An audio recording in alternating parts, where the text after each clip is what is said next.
Para comenzar nuestro estudio sobre la historia de la Iglesia, vamos a leer en el Evangelio de Juan, capítulo 16, versículos 1 al 3, que dice así: Estas cosas os he escrito para que no tengáis tropiezo. Os expulsarán de las sinagogas, y aún viene la hora cuando cualquiera que os mate pensará que rinde servicio a Dios, y harán esto porque no conocen ni al Padre ni a mí. Hasta aquí la cita.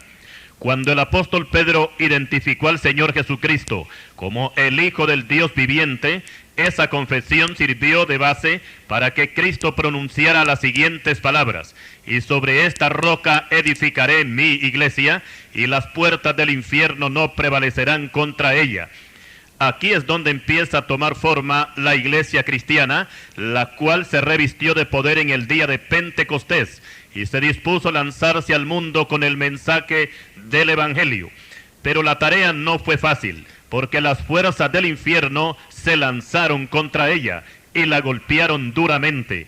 Y para conocer mejor este recorrido de 20 siglos, vamos a dividir la historia de la iglesia en 3 períodos: la Edad Antigua, la Edad Media y la Edad Moderna. La Edad Antigua comprende desde el inicio de la iglesia primitiva hasta la caída del Imperio Romano en el año 476, y la Edad Media comienza con el gobierno de los papas, abarcando con la Inquisición, que duró más de 500 años, y terminó con la Reforma Protestante de Martín Lutero. Y aquí agregamos también la Edad Moderna, que arranca desde Lutero hasta nuestros días. Y ahora retrocedamos en el tiempo y ubiquémonos al comienzo, que es cuando la iglesia recibe el bautismo en el Espíritu Santo, estando en el aposento alto en Jerusalén. Y después de permanecer ahí por algún tiempo, la iglesia se desplazó a otros lugares, ya que el Señor había dicho que había que llevar el Evangelio hasta lo último de la tierra.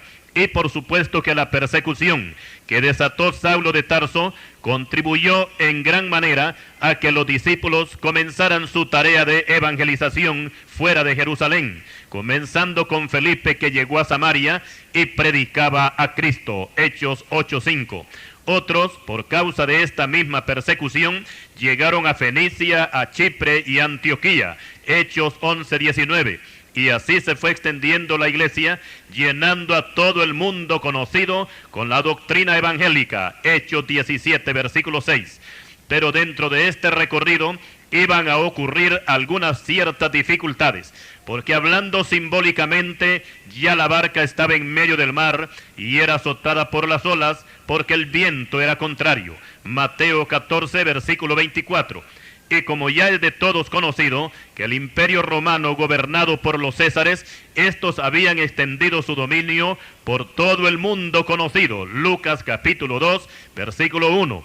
Este imperio se levantó como el enemigo número 1 del cristianismo, ya que Roma tenía su propia religión, siendo la base principal la adoración del César. O sea que como sumos pontífices ellos se creían dioses y el pueblo tenía que adorarlos como si fueran dioses. Y por consiguiente el cristianismo tenía que ser no solamente desechado, sino también atacado y perseguido por estos dioses de carne. El primer emperador romano fue Julio César, que se llamó a sí mismo Señor del mundo. Le siguió Octavio César, que más tarde se cambió el nombre por el de Augusto, ya más conocido en la Biblia como Augusto César. Bajo este reinado fue que nació nuestro Señor Jesucristo. Este Augusto César fue el primero que demandó adoración hacia sí mismo. Después de este siguió Tiberio César, hijo adoptivo de Augusto. A los 15 años del gobierno de Tiberio fue que comenzó Juan el Bautista su predicación, según Lucas capítulo 3 y versículo 1. Y bajo este mismo gobierno, Cristo fue crucificado. Tiberio fue emperador por 23 años. Después siguió Calígula, que según la historia era un afeminado y llenó de inmoralidad el imperio, y solamente gobernó 4 años, del año 37 al 41. Después ocupó el trono romano el emperador Claudio, quien gobernó 13 años, del 41 al 54 después de Cristo. A este Claudio lo menciona la Biblia en Hechos capítulo 11 versículo 28 y también en Hechos 18 versículos 1 y 2. Se menciona que Claudio expulsó a los judíos de Roma y en la cuenta de estos expulsados venían Priscila y Aquila, amigos del apóstol Pablo. Este Claudio tenía una esposa que se llamaba Mesalina y que en sus ansias de placer frecuentaba los prostíbulos de la alta sociedad romana. Y por ser la esposa del emperador, se ganó el deshonroso título de la gran ramera. La segunda esposa de Claudio se llamó Agripina, y esta fue la que lo asesinó, porque esta Agripina tenía un hijo que no era de Claudio, y ella quería ponerlo en el trono. El nombre de este hijo era Nerón, que fue quien ocupó el puesto del emperador asesinado. Ya en el trono, su propia madre se horrorizaba de lo bestial que era su hijo, y precisamente que a este César, llamado Nerón, fue que al que apeló el apóstol Pablo delante del gobernador Festo, cuando los judíos querían darle muerte. Hechos capítulo 25, versículos 1 al 12. Y por causa de esta apelación fue que el apóstol Pablo llegó a Roma. Nerón cometió muchas crueldades, entre ellas asesinó al gran filósofo romano llamado Séneca, también asesinó a sus dos esposas, Octavia y Popea, y también a su propia madre Agripina la asesinó, y por último, ya para terminar su gobierno, ejecutó al apóstol Pablo en el año 68 después de Cristo. Y después de su locura, mandó incendiar a Roma, y para evitar la muerte de parte del pueblo, le echó la culpa a los cristianos, y esto fue motivo más que suficiente para que se decretara una gran persecución contra la iglesia. Después Nerón terminó su miserable vida suicidándose. Después de Nerón vinieron otros emperadores que también persiguieron a la iglesia, ya que presentar al Señor Jesucristo como Dios de los cristianos era en medio del imperio romano, era, dijimos, echar por tierra la pretendida deidad de los Césares. Y por esta razón fueron muchos los que murieron en la arena del circo romano, despedazados por las fieras, quemados en las hogueras, colgados en los árboles y crucificados en cruces a orillas de los caminos. Pero a pesar de todo, la iglesia seguía su marcha. Y llegamos al año 306, cuando subió al trono Constantino.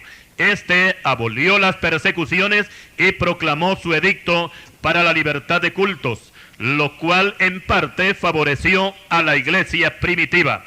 Y en el año 313, Constantino se convirtió al cristianismo, pero después se comprobó que era una falsa conversión, lo cual en vez de ser una bendición, se convirtió en un problema más para la verdadera iglesia de Cristo, porque Constantino fue el que hizo dar los primeros pasos a lo que hoy se conoce como catolicismo romano, y todo el paganismo de la Roma imperial fue traspasado a esta nueva religión. Y ya para el año 325 se empezaron a hacer las primeras estatuas de la Virgen María, de José, de Jesús y los apóstoles. Y con esta nueva herejía, la iglesia cristiana tenía que luchar contra un nuevo enemigo. Pero además del catolicismo romano, apareció otra herejía más, conocida como el arrianismo, que era una doctrina impuesta por el presbítero Arrio de Alejandría, quien decía que Cristo era inferior a Dios y que no era eterno porque tuvo un principio. Esta herejía fue combatida por un diácono de Alejandría llamado Atanasio, quien defendía la divinidad de Cristo y lo colocaba en igualdad con el Padre y que Cristo era eterno. Aquí se presentó una gran controversia entre los dos bandos, a tal grado que tuvo que intervenir el emperador Constantino y convocó a un concilio en Nicea, ciudad del Asia Menor, en el año 325, conocido posteriormente este concilio como el Concilio de Nicea. Aquí se condenó la doctrina hereje del arrianismo, aunque Atanasio, por supuesto, tuvo que pagar el precio por defender la deidad de Cristo, y al igual que el apóstol Juan, fue desterrado y murió en el año 373, pero sus enseñanzas ayudaron para que muchos se afirmaran en la fe de Cristo. Pero estos triunfos que obtenía la iglesia presagiaban un sombrío panorama, porque el catolicismo iba creciendo cada día y los jerarcas pensaban que si el Imperio Romano tenía un jefe máximo, también ellos podían tener su jefe máximo, porque los obispos mandaban en sus jurisdicciones. Pero ¿quién mandaba a los obispos? Luego el obispo de Roma adoptó el título de papá, que más tarde fue modificado por el de papa, o sea, padre, constituido como cabeza de la iglesia, aduciendo que si Pedro fue el cabeza de los discípulos y fue a quien Cristo le encargó que apacentara las ovejas, esto quería decir que Pedro fue el primer papa y ellos tenían que seguir ocupando su lugar. Por supuesto que la iglesia evangélica no acepta esta doctrina, la rechaza totalmente porque no tiene respaldo bíblico de que el apóstol Pedro fue un papa. Al contrario, Cristo prohibió que a nadie se le llamara Padre aquí en la tierra, porque uno es vuestro Padre, dijo Cristo, el que está en los cielos. Mateo 23, versículo 9. Ahora explicamos que el Imperio Romano cayó en el año 476 por las huestes invasoras de los bárbaros que eran de origen asiático, y también la de los hunos al mando de Atila, que eran intrépidos guerreros, los cuales derribaron las débiles fortalezas romanas, y terminando de esta forma el imperio más temible de toda la historia, el imperio que cometió grandes atrocidades, que la ambición por el poder hizo que los emperadores ellos mismos se sintieran dioses, y por esta ambición de poder la historia registra que la mayoría de los emperadores romanos fueron asesinados por sus sucesores. Por su parte, el profeta Daniel, siglos atrás, tuvo una revelación de lo que iba a ser el Imperio Romano, y lo describe como una bestia espantosa y terrible, y en gran manera fuerte, la cual tenía unos dientes grandes de hierro, devoraba y desmenuzaba, y las obras hollaba con sus pies. Daniel capítulo 7, versículo 7. Esta bestia era el Imperio Romano, hasta el día en que Dios decretó su caída. Ahora explicamos que Roma tuvo 31 emperadores y la mayoría de ellos persiguieron a la iglesia del Señor Jesucristo. Entre los más despiadados mencionaremos los siguientes: Nerón, el cual ejecutó al apóstol Pablo; Domiciano, este desterró al apóstol Juan a la isla de Patmos; Trajano, este ordenó la crucifixión de Simón, hermano del Señor Jesucristo, hijo de José y María, cuando éste se desempeñaba como pastor en Jerusalén en el año 107 de la era cristiana. Adriano, este ordenó la muerte de Telésforo, que era el pastor que estaba en Roma. Antonio Pío, bajo su mandato murieron muchos cristianos, entre ellos el pastor de la iglesia de Esmirna, llamado Policarpo.